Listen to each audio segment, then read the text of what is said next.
Do I believe Jesus when he says the good life really is the generous life? I don't just earn so that it all terminates on me. I earn so that I can be a conduit of these things, open-handed with these things, so that Jesus can put these things into my hands, that they flow out of my hands into his purposes in the world. And if that's the good life, we all need a lot of help in reforming our hearts to believe that. Yeah. Because, man, I wake up in the morning believing the good life is the greedy life. That's where I start most mornings. And I need my heart continually reformed by a different good news and a different good life than that. You know?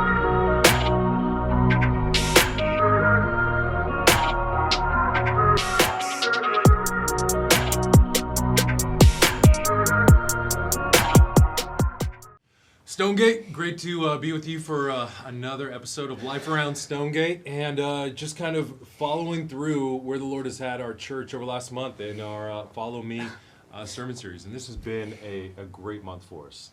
I really can tell the Lord is doing all sorts of amazing things in our church family. So we got Dave here to talk with us today, and Rodney and Jimmy. So we really just want to first recap a little bit of some of the things we saw from Sunday that God was doing in our church. It was a very memorable, significant day as we had a Commitment Sunday. And just saw folks say, I want to take this step of following Jesus for the next 2 years in generosity. So what comes to mind? What stuck out to you guys? What would you leave that day feeling, Commitment Sunday-wise?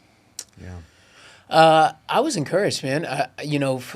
There was a number of moments that I saw folks who, obviously, Commitment Sunday is the moment where we're making those pledges, saying this is what I'm going to be all in for, in the next couple years. And I saw so many faces of folks who I even know, just pastorally speaking, have been wrestling and praying through and kind of struggling with this whole thing and what God would have for them financially and in faith and all that. And I'm watching them walk up, with their family in tow and give and make that pledge. And I know that moment for them has more weight than even other folks in the room. And what an act of faith that was. And I've got a number of memories I'm thinking about right now from that Sunday. That was like this is not just a money thing for you. This is a faith in Jesus thing for you. Yeah. And I think it's beautiful that I get to be a part of it. Yeah. You bet.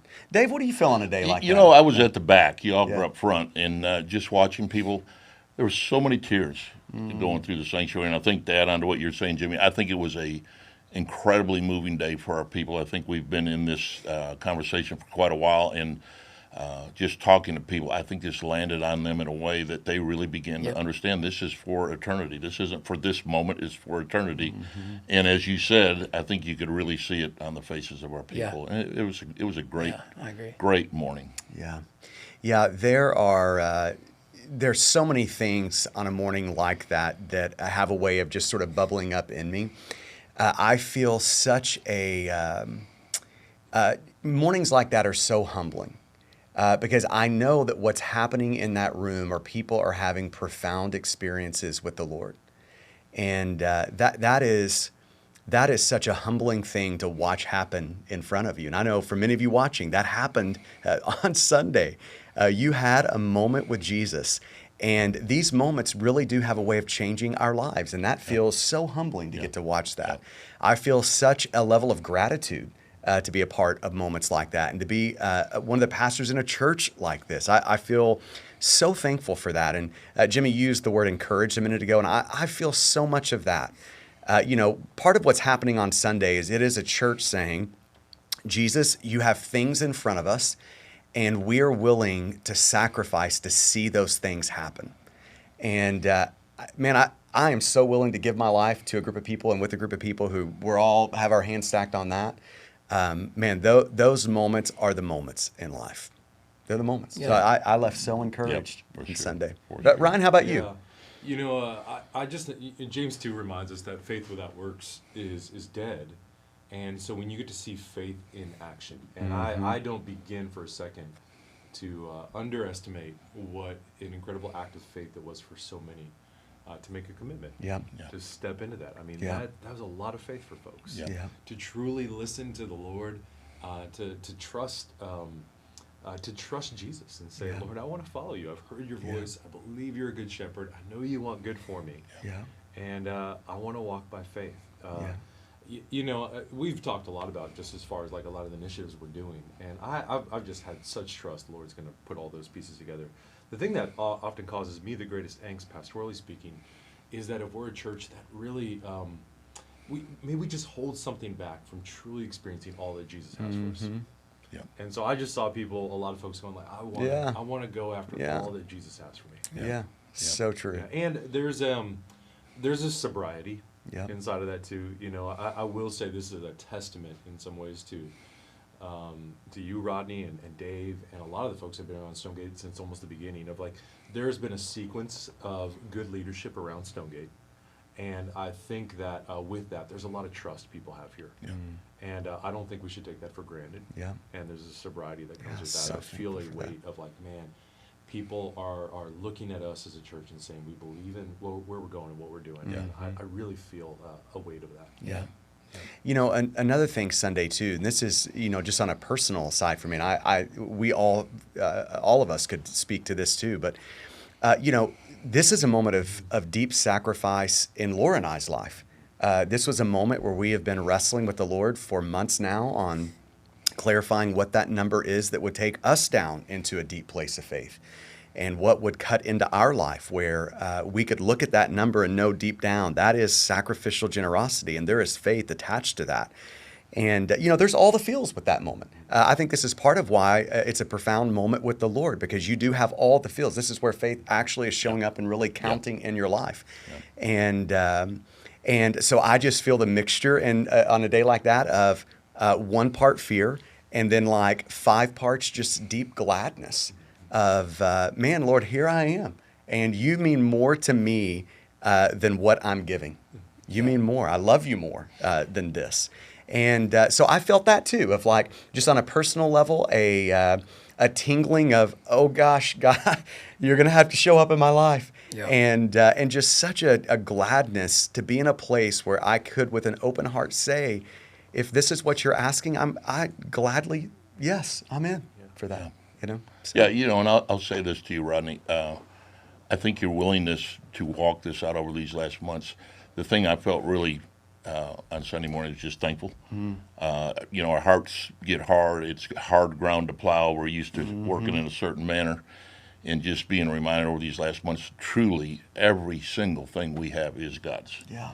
And we forget that so quickly because our own mentality is every single thing I have is mine and I'll share a little. Yeah. That's not God's mentality. And I think, I just walked out of there Sunday thinking, I am so thankful to sit under teaching that would break that free from my own heart, where my hand wants to be open. And I can't imagine a church that wouldn't address the things that we see throughout the Bible. And those principles are huge. So thank you. I love what you did during these last many months. So, Well, it really has been a joy. And, one of the things I say to people when we're talking about preaching is like, man, every sermon you preach better be preached to yourself first, know. And man, I felt so much of that over the last few months of, man, here are the very things my heart needs more than anybody else's heart. I need these things. And so it really has been a joy to walk through. I think that's an interesting thing to maybe unpack for a second, but what is the value of spending a concentrated amount of time, having a season where you do focus on generosity? Like, why is that important for a church to do? I mean, there are easier things to talk about.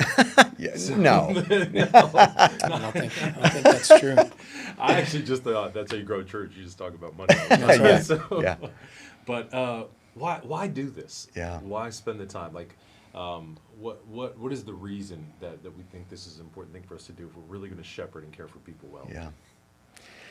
Well, I'll jump in on that, and you guys feel free to round it out. But I think every pastor has to, on the front end of coming into ministry, I think he has to wrestle this thing down of how do I feel about that question that you just asked. And here's the way I've personally wrestled that down, is by saying, I don't think I can be a faithful pastor if I am scared to talk about this issue. So I think that's like, do you believe that convictionally? Do you really believe that's true? We talk about this a lot, but There's 2,350 verses in the Bible about money and possessions. Roughly 15% of everything Jesus talked about had money and possessions around it or linked to it. So this is obviously a huge issue, and it's a huge issue in the Bible. God makes it a big issue, giving it a lot of real estate because he knows money and possessions really are a ruthless competitor for the affection of our heart. And if that's true, if money is one of those sort of core central ways idolatry is working out in our culture, to avoid issues like this would be pastoral malpractice, you know? Yeah. So I think there is like, you've got to wrestle down, this is part of what it means to be faithful to people. I just said this a minute ago, but it's like, here are the sermons my own heart needs. Yeah. And we all need the Bible to address us in these ways. So I think that's the first. And I think there are a lot of pastors who get locked up in fear, knowing that when you talk about this, it's going to be hard and you're going to sort of hit the bee's hive. And it's just going to be a lot of pastoral care around it. So I think that keeps a lot of pastors from doing it. And I also want to empathize that if fear is one of the ditches that I think a pastor could fall into, the Bible also has a category of I'm preaching about these things for my own personal benefit. And that is also a danger. And people oftentimes have experienced those sort of abuses among pastors in their life. And those are two ditches. And I would say that both of those are wrong pastorally. They're both pastoral malpractice. But there is a road to walk on for a pastor who's trying to be faithful and biblical and with Jesus as they're shepherding a group of people. And that does mean talking about these things. So, yeah. Yeah. Yeah, I think for me, it's theological. The love of money is the root of all sorts of evil. So do we want our own hearts and our people's hearts tempted by all sorts of evil or not? Mm-hmm. You cannot serve two masters. I can either serve God or I can serve wealth, but I can't do both. Yeah. Matthew 6:24. So either that's true or not. If that's true, then there's like heaven and hell at stake. Eternity at stake, my joy at stake, Jesus getting maximal glory at stake, me ruining my life or not at stake. Like these are theological things. So like to Rodney's point, I mean the Bible talks so much about it because it is an actual spiritual existential threat to your everlasting joy. Yeah. You get this wrong and 10,000 things are wrong downstream. Yeah. So it's like why wouldn't do I actually care as your pastor about you? Because if I do, then I have to talk about money because it is a like you said, a ruthless competitor. Yeah. So true. So true. And I just think too, like if we don't, the world will. Yeah. So it's the not world like is. the world yeah. is not yeah. talking That's so true. about this subject. So I just look at it another topic of like, if you surrender this terrain as a pastor, you just like, I'm not going to do it because I'm afraid it's icky or whatever, or I might be misunderstood, or they might get the wrong impression.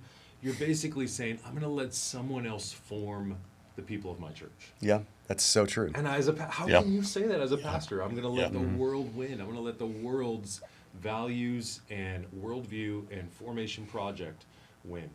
Over what Jesus would have. Yeah. And I think it's, I mean, as Rodney was saying a second ago, I think it starts with everyone who would aspire or even have like the timidity or even just the desire to be a pastor to apply it to yourself, to first go like, man, do I deeply believe this matters in the formation of people? And if you do, then you got to be willing to open your mouth and say what Jesus says. Yeah. Well, I think I'll add to that too. Like what Elkhorn said, 5 minutes after we have passed from this earth, we're going to know what was important. Yeah.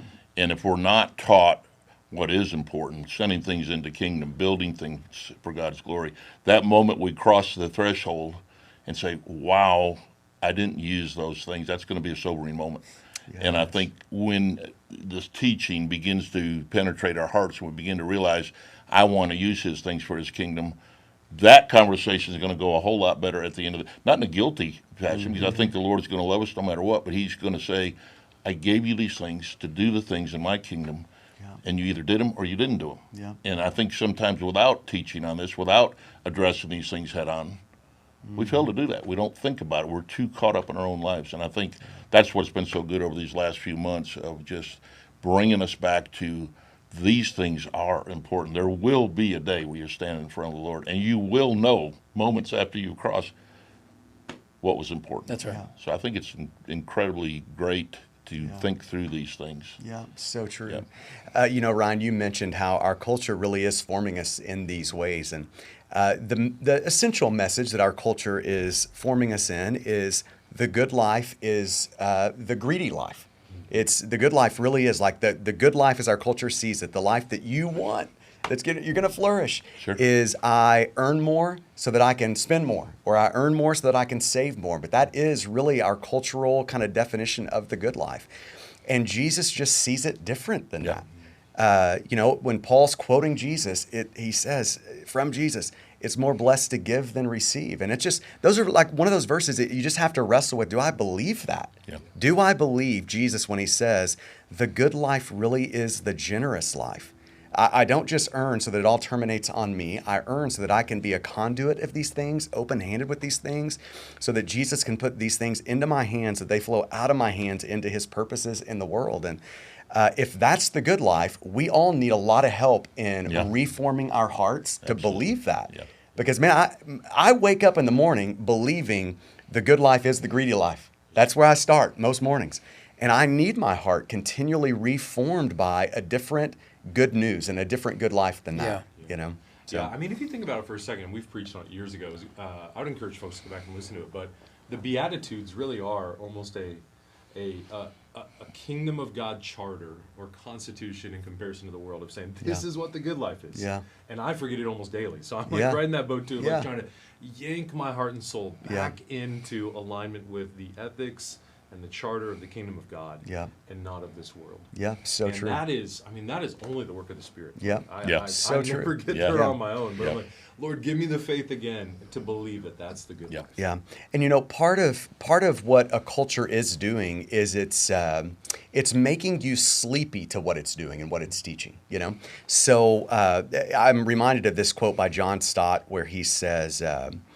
I think people in our current culture are going to look back in a couple of 100 years from now, and they're going to look at us with disbelief of like, that's how you saw money and possessions. This is the way you were operating with money and possessions. And then he uses this analogy, much like we in our day and age would look back this 16th and 17th century at slavery, that you have just a group of people that are blind to the thing that is.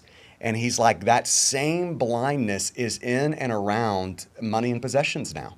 We're just sleepy to how Jesus sees these things because our culture has done such a great job informing us to how it sees it. Yeah. Yep. Dave, let me ask one more question to you in this subject. It's slightly on the same topic, but I think one of the things that really helps us, and I've seen you excel at, is theological vision. So, like, I think when I've seen you step in a lot of generosity, you it's almost like you spend time meditating on what will be because of your generosity. Mm-hmm. Like, you have a theological imagination of going like, yeah, I can see the impact. Mm-hmm. What do you think the significance of that is? Of like, okay, well, I want to give, but I think us also setting our minds and our hearts of going, hey, I can see a lot more people meeting the Lord because of this. I can see a lot more students having their lives changed because of this. Churches being planted. This occur. I mean, you're such a vision guy. I'd love to hear how that maybe plays out in your life when you see generosity, but also linked to what it's going to accomplish and bring about. Well, to me, it's pretty simple.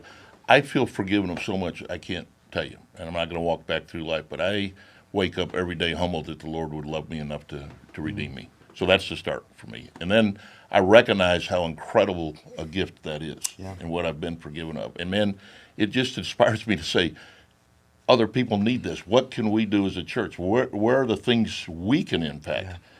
How many people can we disciple, or moms can we help, or missionaries can we send around the world? I mean, that's the question at the end of the day. Mm-hmm. What are we called to do? It's kind of the whole conversation we have, and the things we have, they're His. Yeah. And it's exciting to me. I'm like, I don't know what the end result is, but man, I just want to be part of what that looks like. And I think anything you do, and I'm an entrepreneur at heart, anything you do, you have to have a vision, I think, to where could this go? What should we be looking at? And then ask God to bless that in the way that He wants to bless it. So I do think it's a process. I think you have to start, though, from the premise of, man, I deserve nothing. Yeah. And I've been given a lot.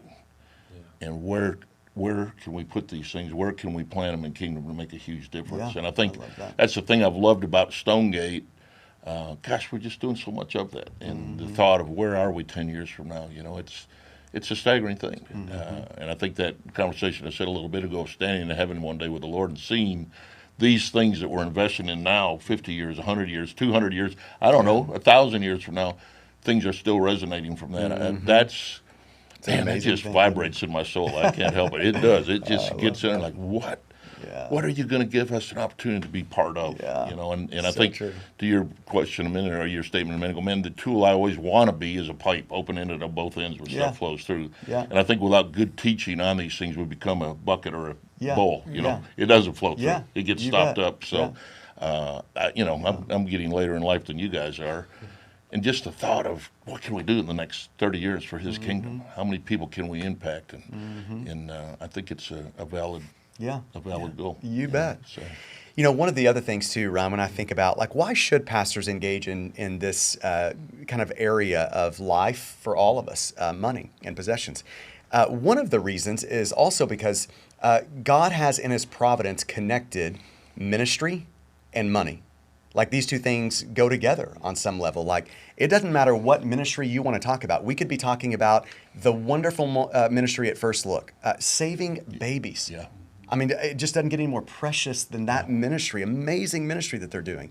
And here's the thing about First Look. They'd be the first step. It takes money to do that. It takes a building. It takes facilities. It takes people. It takes all the things to make that ministry happen. And it doesn't matter what ministry we want to talk about. It takes money to do that. And God has designed it that way.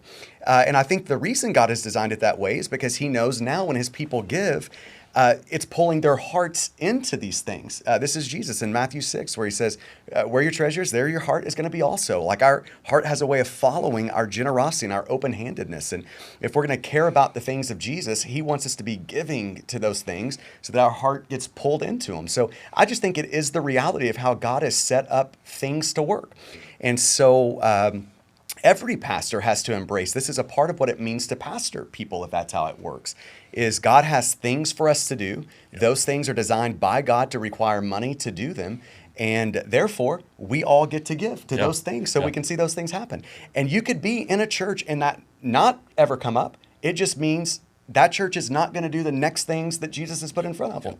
But for a church to do those next things, it's going to require these conversations and these moments in the life of a church where we all are saying, here is the next thing, let's go get it and let's sacrifice to see it happen. And that's the kind of church I want to be a part of. I want to be a part of a church saying yes to everything Jesus sets in front of them, knowing that's going to cut deeply into my life, our church's life, sacrificial to get those things accomplished. So I just think that is a part of what ministry in the providence of God is designed to do. Romans, this is like one of my favorite illustrations of this. Romans, you could say a lot about the book of Romans. It's like one of the most theologically condensed books in the Bible. It's kind of the whole Bible in one. But here's another thing you could say about it. It's a support letter. It's Paul having ministry in front of him that needs to happen. Here are things that Jesus wants to do. And that took money to do that. So he is writing a letter so that a church would give money to do that thing. And I think that's a noble, wonderful thing for any church to do, is to find great things in front of you and then call people to let's go do the things. So, yeah. And it's humbling to get to be part of that. It's so humbling. It's such a great thing. It's a great story we're in. Yeah. Well, I'm not reading Romans anymore. Money grubbing Paul. I don't know about you guys. All right, one last thing, and we'll wrap up. We got so many incredible updates to share with you guys here soon. We have Celebration Sunday actually coming up March 24th. Yeah. Oh, yeah. It's gonna be an amazing day. Yeah. Sorry, mark your calendars for that. But Yeah. let's give people a reminder of like the construction timeline. Yeah. Where are we at with that part of the Follow Me initiative as far as like expanding the building? What's the timeline for that? Yeah. So we are looking at May 1. We'll get started on the auditorium and the kids area that we're expanding to kind of be our kids ministry to size it appropriately for our new auditorium. And then we're looking at June 1 to start the patio enclosure. So we'll have a good place for connections and all that work to happen, and to start on the student side of the building. So kind of a May 1, June 1 start. Begins. So, here we're right there. And Ryan, you mentioned March 24th, and one of the questions that people have been asking over the last 24 hours is, where are we right now number-wise. So the secondary goal, not the primary, but the secondary goal was $15 million to get all of these things accomplished over the next couple of years. And where are we? And we thought this would be the time to give that. We're excited. Yeah. So that number is Let's say it together. going to be given on March 24th. So Gotcha. we want to make sure you're there on March 24th. It's going to be a great day. We're going to get to celebrate just the Lord's faithfulness to our church, the stories that go into moments like this, profound experiences with the Lord where Jesus is changing us.